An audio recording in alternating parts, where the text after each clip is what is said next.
Good morning. How are you today?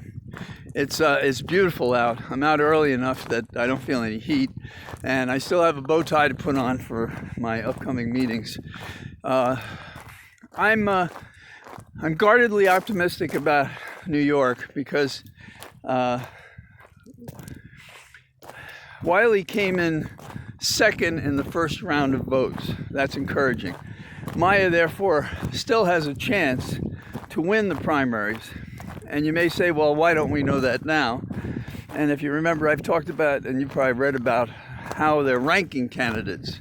So we have to see whose second choice enhances what current placeholder in the results of the election. So that means that Maya has to pick up votes from others for whom she was their second choice.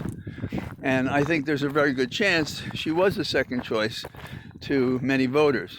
The question is, will that be enough to overcome Eric Adams, who is the lead, who's currently the borough president, former police officer, who believes in, kind of strong Republican rule, frankly. And so he wouldn't be my choice, but there he is. So we'll know about Maya in mid-July probably, but until that time, we won't have any information about that. I'm very depressed about what happened on the Hill. The elected representatives, particularly the ones that you favor and you believe are on your side, will break your heart every time. Not every time, but too often to feel relaxed with what they have to say. And in this case, we have the Democrats celebrating the fact that they held together the caucus and they got Manchin. See, even the dogs are upset about it. And they got Manchin to stay with the caucus. And what bill did they vote on? They only voted on a bill or a resolution to have the discussion about electoral reform. And the Democrats got 50 votes and the Republicans got 50 votes. And yes, shame on them. But it's no victory to have a talking point for an election in the next year when the rules that we seek to reform are extant and compromise the democracy that is necessary for a full and fair vote across the country. So what are we going to do? Well, what we're going to do is what we've done before. We're going to have to crawl over crushed window glass to get to the voting polls so that we can beat what's unfair. We can hope that the courts will take care of it. We can hope that the Justice Department under Garland will be a help, although he's not impressive. We can also hope that there'll be individual local prosecutions of interference in the election. But what we've seen is these people become more dramatically arrogant and aggressive when nobody is forcing them to account for their misbehavior. And we're still waiting for Texas to have the worst kind of suppression across the country. So that's pretty terrible.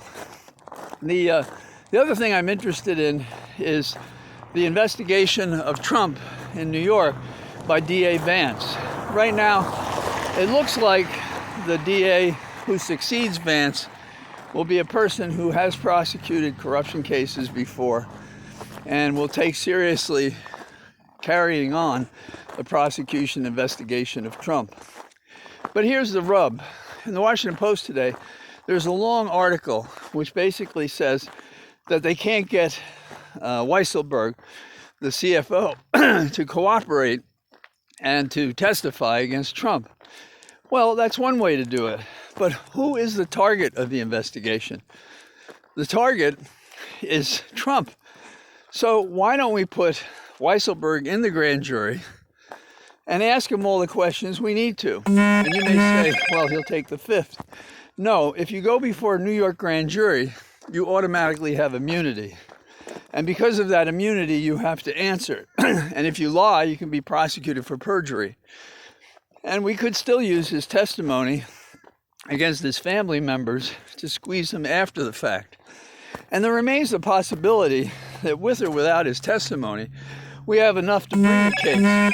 And We don't need the perfect case. Sometimes a case has to be brought because it's the right thing to do.